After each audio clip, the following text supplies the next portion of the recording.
Whoa. Oh. Okay. How's it going? It's almost like we were just here a second ago.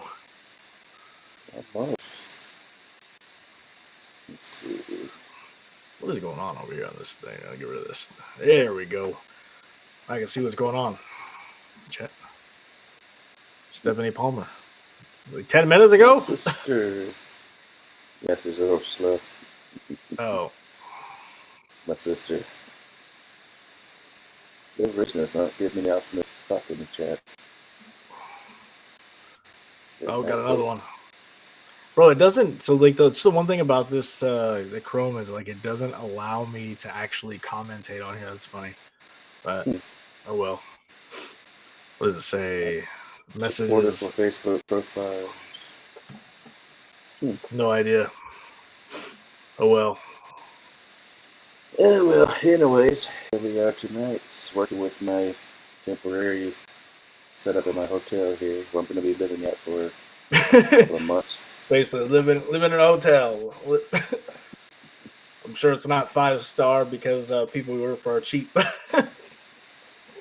But maybe it is. Way. There wasn't even a microwave included. I had to buy one. So. Oh, that's messed up, bro. You can't just not have a microwave. Like, what you mean? I got a TV and Wi-Fi and a Keurig that they forgot to give me the coffee for, but oh well. Look, man, you can't live without the coffee. Absolutely not. We're talking about, what were we talking about last week? Were we talking about sea monsters and whatnot? And we got onto the subject of psychedelics because it always happens for me. I'm obsessed with the idea of psychedelics, and I've been reading this book called Visionary by Graham Hancock. I've now become pretty much obsessed with all this dude's books. And like, what's cool about the Audible versions is that it's narrated by him, and I don't know what it is about the British accent or whatever, but I can just sit and listen to it all day long. Like, I don't know. I'm not gonna judge your bromance with that guy. Don't judge me. It's my thing. You know, I'm into it. But anyway, we talked a little bit about the idea of DMT and alien abductions, and a lot of people immediately scoff at any of this idea. And for those that don't know what DMT actually is, it's dimethyltryptamine. It's a naturally occurring psychedelic substance, and it's found in many plants, animals, and even humans in small amounts. So they've done studies, and they've found that it exists in the lungs and in the brain. It's believed to be produced by the pineal gland, which is why they say that's like the gateway, into the other world. So what they believe this chemical actually is so half of the people believe scientifically that it's your brain just producing, random hallucinations that don't mean anything. And then you have this other community who you got the sun shining in. What's going on back there?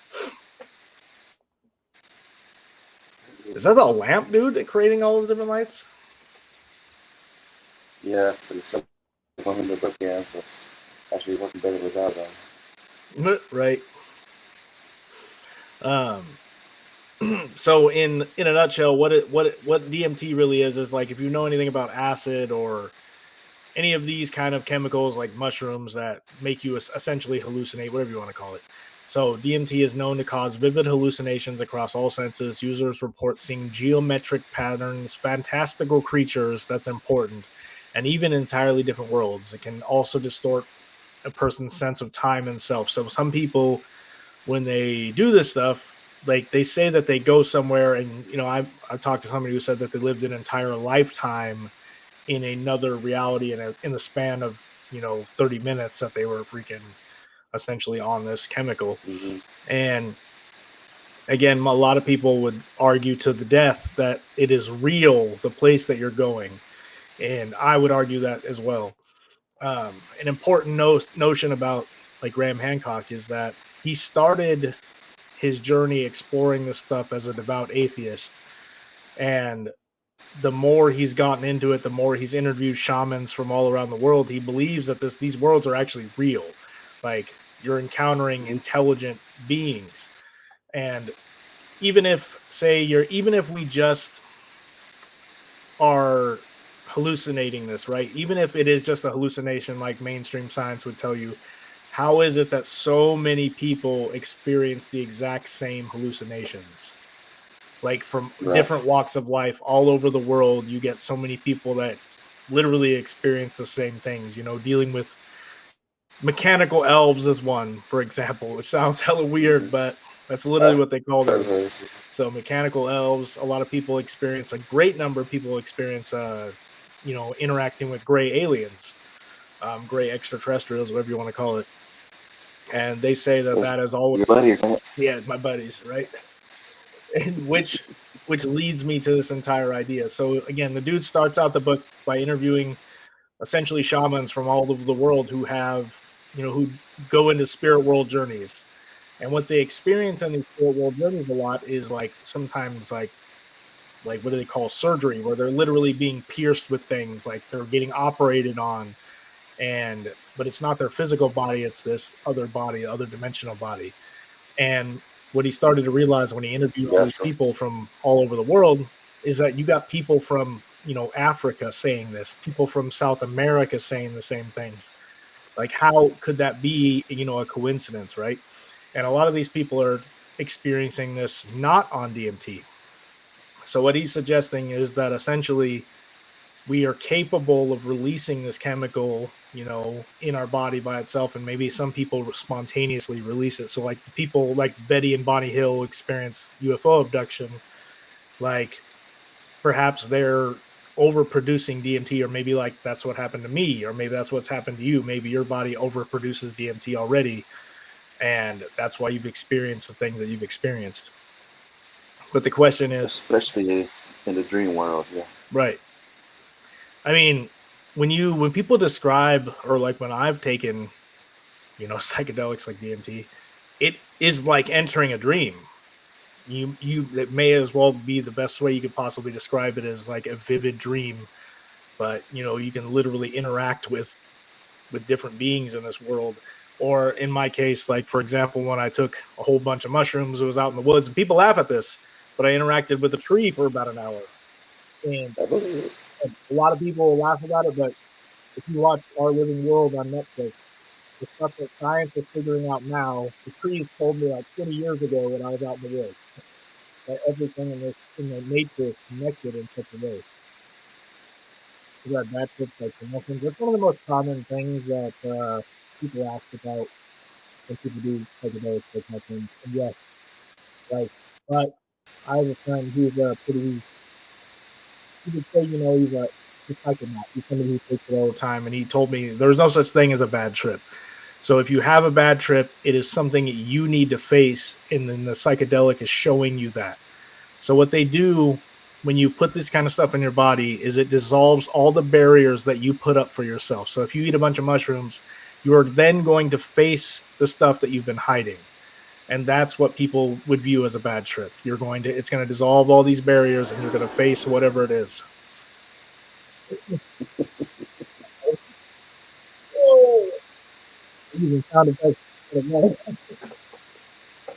Oh, right. I was like, man, these drugs are kicking in good. Holy crap. Must be nice. Nope. Allegedly, of course. Anyway, a disclaimer, I'm not condoning the use of illegal drugs here, but Entertainment purposes only. entertainment purposes only, given the place that I work. But yes, again, what it does is it dissolves the mental barriers in your brain. And that's why now science is catching up, and pretty much everywhere starting to legalize mushrooms, for example, for mental health use. And honestly speaking, that particular stuff has literally changed who I was. I completely thought differently before and after when I took like my dose in the woods. Like I started to understand that, again, everything is connected, not only nature, but all of us are connected. And the truth is that's the best representation you can have of actually what God is that it's literally everything interconnected all at once existing. Like that's the best way I think you can describe God. But got off the rails here talking about mushrooms. um, Same kind of effect. I mean, they considered it a hallucination. they're on the they act on the same receptors essentially. But again, back to the idea of DMT. So like it exists in nature all over the place, right? So when you use the ayahuasca brew, for example, in South America, that makes so ayahuasca is essentially a mixture of several different chemicals in order to create this drinkable brew. Ayahuasca, yes, I'm assuming that's what you're trying to spell. Yeah, It's actually really hard to spell, but it is. it's It's a more potent, supposedly, and it lasts a lot longer so than the DMT is DMT. not edible. You can't just take DMT and eat it because your stomach produces an enzyme that shuts it off.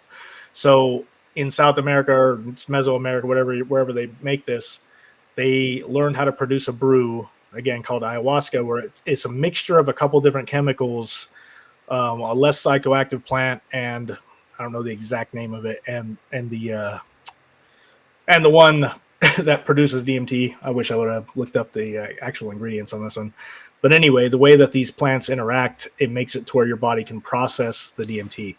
And what's interesting about it is that the shamans of South America all say that they didn't learn to make this on their own because it's not something that like science is like can't explain how they figured out how to make this brew. They said that they learned it from the plants. The plants taught them how to make it. And how do they talk to the plants is from trance states. So apparently, shamans, even before they were using DMT to get into trance states, you can get into a trance state through meditation. And what they're doing is literally interacting with the world around you. And again, a lot of people would say in the mainstream science world that this is not real. But again, you got people all over the world literally interacting with the same being. Like, what really is real and what's Hmm. Yeah, I know we want to try the ayahuasca, and the best legal way to do it is to actually travel to the Amazon and use one of those resorts where it's not against the law out there. apparently it's actually legal, like gray area legal here for religious purposes. Apparently there's people that administer it. I'm willing to try that, but I really want to go down to South America. And disclaimer here for anybody who's suffered from trauma. So they say that going down and doing an ayahuasca session is like 10 years of therapy in a single week there. You get sessions, and it forces you to deal with whatever it is that you got going on inside that you're hiding from. And again, I always like to tell people, people build entire realities around running from the truth. We lie to ourselves, make up stories, and build, whole entire realities around trauma. And that's one of the ways that you can get out of it, man, is using psychedelics. Especially people who got Yeah, PTSD. but it's not cheap. Well, I don't know. It's not cheap. It's a couple $1,000 just to the flight alone, I think is like $1,200, $1,300. And then it's like $1,000 for a session, but Yeah. 2,500, right? For a person. Mm-hmm. You go to therapy over the course of a couple years. Yeah. It could equal just Plus, you get to about that with experience propane. this really cool interdimensional stuff too. Right. And the weird thing about it is, so on ayahuasca or when people take DMT, they experience encounters with not only like therianthropic beings, but gray aliens, all kinds of stuff. A lot of people experience alien abductions, and where they literally are taken up and having like surgery done to their, whatever this astral body, or that's what they perceive it as anyway. And it's just interesting. It's what is it about DMT that causes people, if it is just a hallucination, what is it about it that causes people from all different walks of life to see this? And again, like mainstream science will just write it off as like it's just random hallucinations, but there's so much evidence. The who was it? Rick Strassman did the DMT studies in the 90s where he was injecting people with like massive amounts of and DMT straight into the freaking bloodstream, essentially. And a large portion of people, again, were experiencing alien abductions. How, like, again, what about this? You know, you injecting this stuff in your arm, you experience freaking. Doesn't that sound crazy? But this is like person after person after person that's talking about this that he was interviewing that is experiencing the same thing. So are all these people lying? Is all this stuff made up? Well, they do say the pineal gland, which DMT accesses, is like an antenna to the astral plane. Mm-hmm. And a lot of people say that like the idea is maybe when you die, your brain releases DMT in massive amounts, and that's like The the tunnel. gateway drug, if you will, the thing that creates the tunnel for your consciousness. Could be a frame of mind at the time, could depend on your experience. That is also true. That is something that's incredibly true about psychedelics. That's a very good comment. Is like, say, for mushrooms, for example, you go into a mushroom trip full of anxiety, full of like fear, full of like something bad that happened to your day, you're going to end up on a so-called bad trip because, Mm-hmm. again, you know, your anxiety, your fear, your hatred, whatever you got going on is, you know, stemming from something that you're not dealing with. And you're right, frame of mind could easily depend on that. And there's a lot of different studies that have been done over the course of the years, you know, and lots and lots and lots of people interviewed. And it's just so weird that a lot of people experience, again, like we're talking about alien abductions, we're talking about people experiencing, talking with mechanical elves, people talking with, you know, advanced light beings that give them, you know, that Mm-hmm. from to give you another example, the guy that founded the idea of the DNA strand, the actual look of it, the double helix. He said that he received the image of that in an LSD vision. Like he encountered a light being and it told him, you know, showed him an image of the shape of DNA, and Mm-hmm. science ended up confirming it later. So again, is this stuff not real, or is science not looking into something that it should? And that's the whole point of the book I've been reading, Visionary. He's like, science is actively choosing not to explore these areas; they just write them off, and it's always like a question as to why. You know what I mean? Yeah, well, they actually do know. They don't want your average person to know that they can access higher dimensions this way. It's a lot. So I mean, he does go into quite the detail as to why a lot of mainstream scientists don't look into certain things, is because when you have, say, you're backed by a university and you want to go study alien abductions, which is absurd to a lot of people, they're not going to fund that. You know, it requires money, it requires resources. And if the people funding you are not going to fund you for it, then obviously you're not going to do it. And I think that has a lot to do with it too. Yeah, and it does explain how people dream. Like we had talked about this before with me.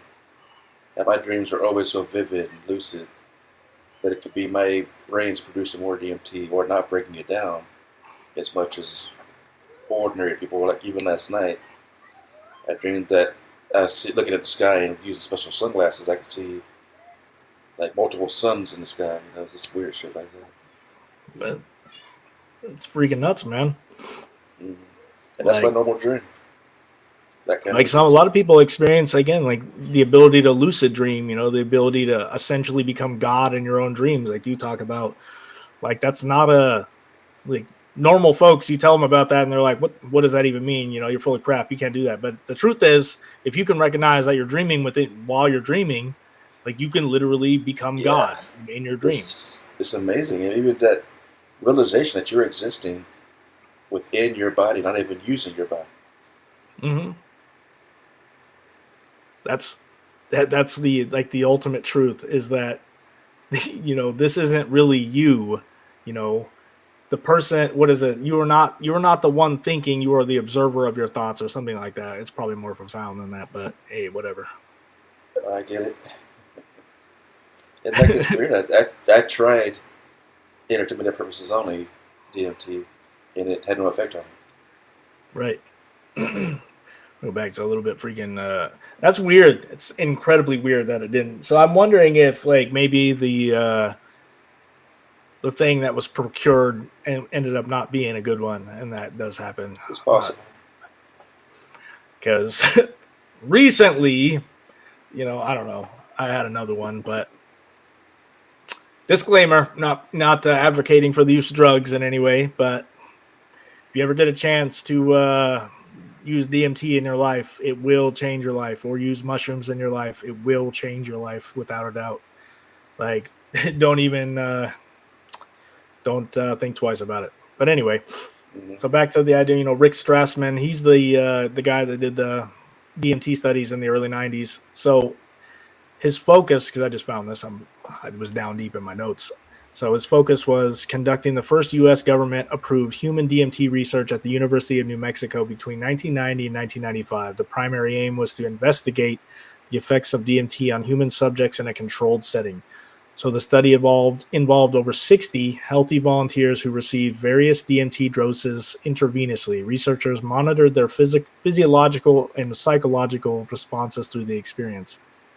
So the findings were that DMT consistently produced powerful hallucinations across all senses in most participants. It's interesting, most, but these hallucinations were often reported as vivid and detailed, encompassing geometric patterns, landscapes, and even encounters with intelligent entities. That's so wild, dude.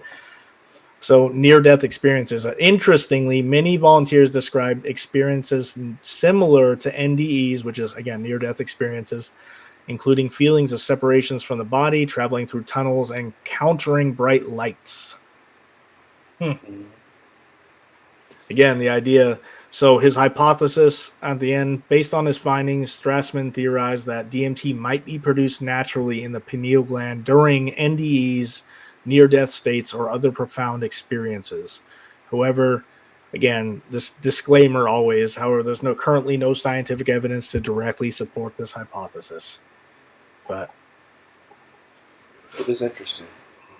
Like, what if DMT is the bridge between the physical and the astral? I think it is. And when you die, it separates or just cuts it or something. I mean, just about every ancient culture in the world has depictions of the pineal gland in some way. They usually depict it as like a pine cone, but it's always been revered throughout in human history. And again, I think it's something because our ancestors or the ancient folks knew something we did not, and maybe it's purposely been hidden from us for whatever reason. Again, maybe to keep us dumbed down, to realize, maybe not to realize our true divinity, and the fact that all of us are essentially God walking around. Not all of us are gods. All of us are God. If that makes any sense. Because I know people like to get all up in arms about that. But think about how trapped we feel, how isolated we feel right now. And if we lived in a world where all this is completely open to everybody and free for use, you get home from work, you do some DMT, just escape for what you could perceive as years in a different reality, and then come back refreshed for your next day of work or whatever. And that's the interesting truth, is that we do not have whatever you call that. We're not, what's the word I'm looking for? Like, we don't have the ability to say, hey, I want to do this. What is the freaking word? Like, I know what you mean. I can't think of it either. Oh my God. Anyway, we don't have freedom over our consciousness to choose and, to put whatever it is that you want on. But that's the whole war on drugs thing. Like, imagine putting DMT, LSD, and stuff like that in the same category as heroin and stuff. Like, never in the history of your life have you ever met somebody who is completely and hopelessly addicted to DMT, or completely and hopelessly addicted to acid or freaking mushrooms. Absolutely not. That's unheard of. At the very least, you might be addicted to the experience you get from it, but not exactly it itself. I mean, could be. I suppose you could be addicted to the experience, but you know what I'm saying? It's not destroying your life like some of the drugs that put in these categories, right? Or stealing just to get access to it. Yeah. Exactly. Nobody is doing that. And that's why it's crazy that it's in the same category, you know what I mean? But it is what it is. So I can't even pronounce that. Sovereignty. My God. Painful. Sovereignty. My God. I need to just give up now. I'm tired. Sovereignty. My goodness. Why was I thinking it was more plural than that? Well, it's like Stephanie says here, it's natural compared to the chemicals and man-made drugs. It, But DMT, ayahuasca, it comes from natural plants. It's not a chemical built. It's a laboratory.